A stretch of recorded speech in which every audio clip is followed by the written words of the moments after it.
काला साया।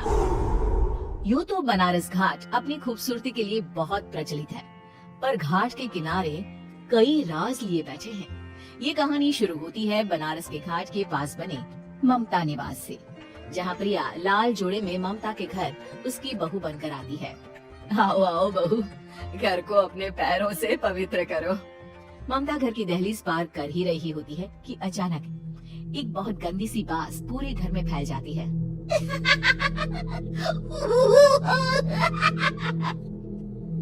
ये बदबू और ये आवाजें, ये कौन हंस रहा है माँ? ये पड़ोसी ना हमारे थोड़े अलग से है। कहाँ हम शाकाहारी और ये मांस मच्छी खाने वाले। छोड़, तू ध्यान मत दे और गृह प्रवेश कर।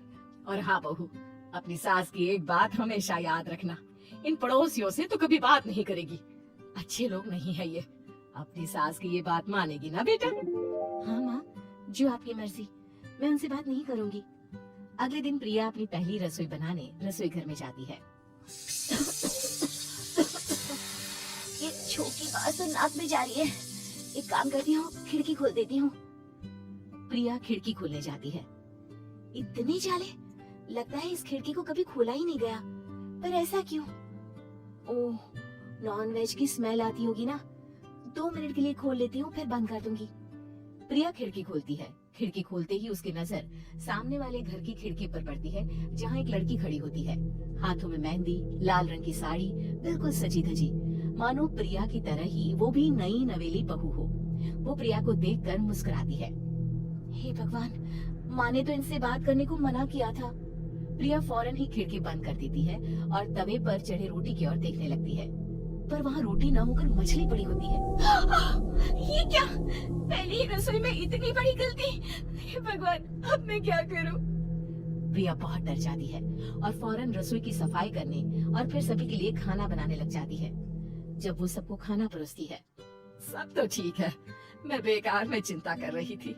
हे भगवान, ऐसे ही बस अपनी कृपा बनाए रखना।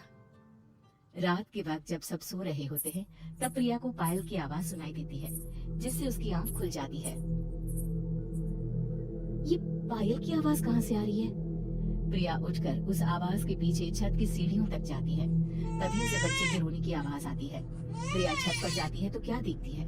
वही लाल साड़ी वाली लड़की अपनी गोद में एक नवजात बच्चे को घुमा घुमा कर सुला रही है। तभी प्रिया की नजर उसके पेट पर पड़ती है। ओह गॉड, ये तो प्रेग्नेंट भी है। सुनिए, बच्चा सो नहीं रहा है क्या? मैं कुछ मदद करूं? नहीं नहीं, आपके घर वालों को अच्छा नहीं लगेगा, मैं संभाल लूंगी। स्नेहा की गोद से बच्चा हाथ मारकर प्रिया की गोद में आने को छटपटाने लगता है। दोनों घर अगल बगल में बने होने के कारण प्रिया उस बच्चे को गोद में ले लेती है। प्रिया के पास आते ही वो सो जाता है। बच्चे का वो स्पर्श रात भर प्रिया भूल नहीं पाती और अगली सुबह वो छत पर कपड़े सुखा रही होती है। तभी उसे एक औरत इशारा करके बुलाती है। स्नेहा कह रही थी बाबू तुम्हारी गोद में आते ही सो गया। मैं गौरी, स्नेहा की माँ हूँ। बहू, घर आना, बाबू को खिला भी लेना। शाम को जब घर पर कोई नहीं रहता, बच्चे से मिलने के लिए प्रिया छिपकर अपनी पड़ोसन के घर चली जाती है और कुछ देर बच्चे को खिलाकर वापस लौट आती है। इसके कुछ दिन बाद ही प्रिया को पता चलता है कि वो माँ बनने वाली है। ममता की खुशी का ठिकाना नहीं रहता। माँ जी, पता नहीं क्यों उल्टी आ रही है। प्रिया भागती हुई वॉशरूम में जाती है तो हरी और लाल रंग की उल्टी करती है। उस उल्टी में से कीड़े निकलते हैं। ये क्या? खून और ये कीड़े! माँ, माँ! प्रिया की आवाज सुनकर ममता दौड़कर आती है, पर बेसिन में कुछ नहीं होता। प्रिया हक्की बक्की रह जाती है। ये सब क्या हो रहा है? प्रिया घबरा जाती है और अपने कमरे में जाकर सो जाती है। डर के कारण वो इतनी थक जाती है कि उसकी आंख लग जाती है। तब उसे ऐसा लगता है उसके पेट पर मानो कोई बैठा हुआ हो। कौन हो? प्रिया के पेट पर एक 5 महीने की बच्ची बैठी हुई थी, जो बुरी तरह जली हुई थी। माँ, तुम ही मुझे लाई ना अपने पेट में? मैं तुम्हारी माँ नहीं हूँ। कौन हो तुम? माँ, देखो मैं जल गई बुरी तरह से। 6 महीने पेट में रहने को भी मुझे नहीं मिला। सहला दो ना माँ। बचाओ! बचाओ! माँ! ममता दौड़कर कमरे में आती है। प्रिया की बातें सुनकर वो सब समझ जाती है। तू कहीं बगल वाले घर में तो नहीं जाकर आई ना बहू? मुझे माफ कर दो, मैं गई थी माँ। उस घर में सब मरे हुए हैं बहू। कई साल पहले स्नेहा उस घर में बहू बनकर आई थी। कुछ ही दिन में वो एक बच्चे को जन्म देने वाली थी। पूरा घर बच्चे के आने की खुशी में खोया था। एक दिन अचानक उस घर में आग लग गई। सब बुरी तरह जलकर मर गए। गौरी आज भी दादी बनने का इंतजार कर रही है और इसीलिए स्नेहा ने अपना अजन्मा बच्चा तुम्हारी कोख में डाल दिया। ममता ये कह रही होती कि पीछे से उसके पैरों को एक बच्चा पकड़ लेता है। दादी, दादी। माँ, स्नेहा की गोद में यही बच्चा था। ये बच्चा कौन है फिर? तेरी मौत है। तेरी भी दादी। जिस चीज का ममता को डर था वही हो गया। ममता निवास के ऊपर मौत ने चादर बिछा दी थी।